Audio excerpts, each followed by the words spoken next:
Assalamualaikum warahmatullahi wabarakatuh. Pada video ini akan dilakukan penjelasan poin-poin penting terkait mata kuliah Desain Sistem Terintegrasi. Sebelumnya, proyek Desain Sistem Terintegrasi kelompok kami berjudul Diagnosis Sederhana Gangguan Transformator Daya menggunakan Algoritma Pembelajaran atau Learning Algorithm. Sebelumnya, anggota kami berjumlah 3 orang, yaitu Muhammad Ali Wafa dengan NIM 102117002. Selanjutnya Wahyu Putra dengan NIM 102117024. Selanjutnya Dias Rahilah Afif dengan NIM 102117041. Latar belakang. Transformator daya berfungsi untuk menyalurkan dan mengubah tenaga dari pembangkit ke saluran transmisi dan dari saluran transmisi ke saluran distribusi. Pengoperasian transformator secara kontinu dapat menyebabkan panas pada belitan. Panas yang timbul akan memicu kegagalan pada transformator. Ketahanan pada transformator dalam mengatasi panas dalam pengoperasian dilakukan oleh isolator cair atau minyak trafo pada kasus ini. Saat adanya gangguan, minyak trafo akan mengalami ketidakmurnian. Ketidakmurnian pada minyak trafo dapat menjadi salah satu penyebab kegagalan transformator. Salah satu metode yang digunakan untuk pengujian kontaminan pada minyak trafo adalah metode Dissolved Gas Analysis atau DGA. DGA atau Dissolved Gas Analysis adalah analisis kondisi transformator yang dilakukan berdasarkan jumlah gas terlarut pada minyak trafo. Informasi gas yang terlarut dapat menjadi parameter dalam menentukan jenis kegagalan yang mungkin ataupun yang sudah terjadi pada transformator daya. Informasi ini dikemas dalam bentuk data yang berguna untuk dianalisis lebih lanjut. Salah satu metode yang dapat digunakan untuk melakukan analisis data DGA adalah Learning Algorithm.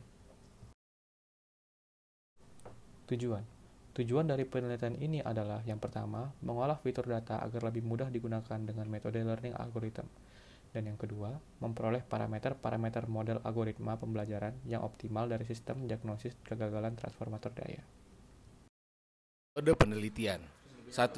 Identifikasi masalah. Pada tahap ini dilakukan menentukan masalah yang akan diselesaikan dengan metode algoritma pembelajaran. 2. Pengumpulan teori atau studi literatur. Tahap ini dilakukan untuk mengumpulkan data DGA yang sudah ada untuk digunakan dalam penelitian. 3. Melakukan identifikasi data. Proses ini digunakan untuk menentukan dimensi data DGA yang digunakan. 4. Implementasi sistem. Tahap ini merupakan proses komputasi dari data DGA yang telah diidentifikasi sebelumnya. 5. Analisis hasil. Setelah proses komputasi selesai, tahap selanjutnya adalah dilakukan analisis terhadap hasil diagnosa dari sistem yang telah dirancang. Konsep perancangan. Konsep perancangan sistem diagnosis gangguan pada transformator daya dengan dasar algoritma pembelajaran adalah dengan mengumpulkan data referensi yang digunakan dalam pemodelan. Data yang telah diperoleh akan dipisah antara data label dan input. Data input yang digunakan adalah parameter gas kontaminan yang terlarut pada minyak trafo. Data label merupakan output hasil dari data DGA yang meliputi klasifikasi kegagalan transformator daya. Selanjutnya, pada setiap tipe kegagalan akan direpresentasikan dengan menggunakan angka. Hal ini dilakukan karena proses komputasi perhitungan dengan menggunakan data numerik akan lebih mudah dibandingkan dengan menggunakan data string.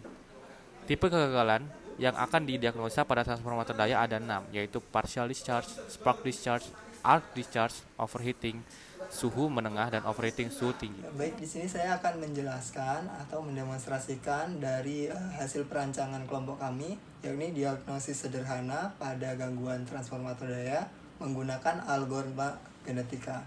Di sini metode yang kami gunakan adalah neural network, yakni dapat dilihat. Jadi model yang kami peroleh, kami deploy pada halaman website sebagai user interface. Untuk mendemonstrasikannya, jadi ada beberapa parameter yang harus kita masukkan, yakni gas-gas yang terlarut pada minyak transformator daya. Nah, misalnya data kita lihat dari sini ada beberapa data. Di sini ada H2, CH4, C2H2 dan seterusnya yang akan kita masukkan ke dalam halaman websitenya. Misalnya saya ingin mengambil data yang kedua di sini adalah misalnya untuk H2-nya saya masukkan angka 4390 Lalu untuk CH4-nya adalah 5843. Lalu C2H2-nya adalah 3. Untuk C2H4-nya adalah 21102. Untuk C2H6-nya adalah 4474. Dan karbon monoksidanya yaitu 6894. Nah, dari sini dari data diperlihatkan bahwa tipenya adalah tipe ketiga. Kita lihat kalau misalnya sudah dilakukan deploy berapa hasilnya. Nah, di sini sudah sesuai ya. Jadi tipenya diketahui, hasil prediksinya, prediksi kegagalannya tipe sama dengan 3 dengan keterangan adalah kegagalan thermal. Ini untuk menggunakan perangkat PC.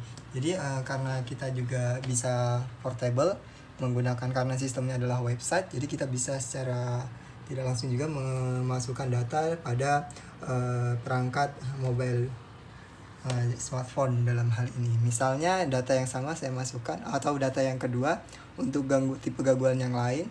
Di sini saya masukkan tipe yang ini, yang nomor 4 dengan H2-nya adalah, misalnya H2 adalah 9518. Saya masukkan 9518. Lalu CH4-nya adalah 700. Lalu C2H2-nya adalah 38. Lalu C2H4-nya adalah 11. Untuk C2H6-nya adalah 195. Dan karbon monoksidanya adalah 925. Kita lihat, kita submit. Maka tipe kegagalannya adalah tipe kedua, yaitu dengan keterangan adalah peluahan intensitas rendah. Nah, di sini juga terlihat bahwa tipenya itu adalah tipe yang kedua.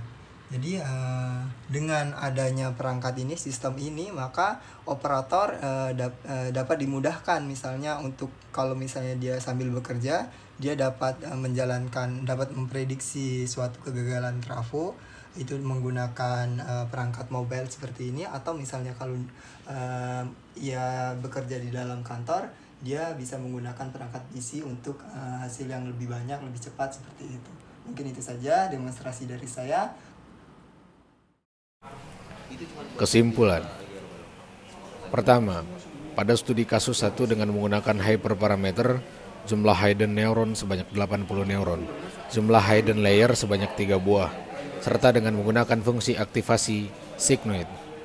Model tersebut memiliki performa yang baik dalam memprediksi tipe kegagalan dari transformator daya, terutama pada tipe kegagalan peluahan sebagian, peluahan percikan, dan peluahan busur api. Hal ini merujuk pada hasil perhitungan presisi pada confusion matrix. Kesimpulan kedua, pada studi kasus 2 dengan menggunakan model hyperparameter, sebagian berikut jumlah hidden layer 1 buah, jumlah hidden neuron 90 neuron dengan fungsi aktivasi menggunakan signoid akan menghasilkan performa yang baik dan menentukan diagnosis tipe gangguan serta kelas pada transformator daya. Kesimpulan ketiga, pada studi kasus 3 dengan menggunakan model hyperparameter, sebagai berikut jumlah hidden layer tunggal dengan jumlah hidden neuron sebanyak 30 buah, serta digunakan activation function signoid akan menghasilkan performa yang sempurna dalam melakukan diagnosis tipe kegagalan pada tipe kelas yang terjadi pada transformator daya.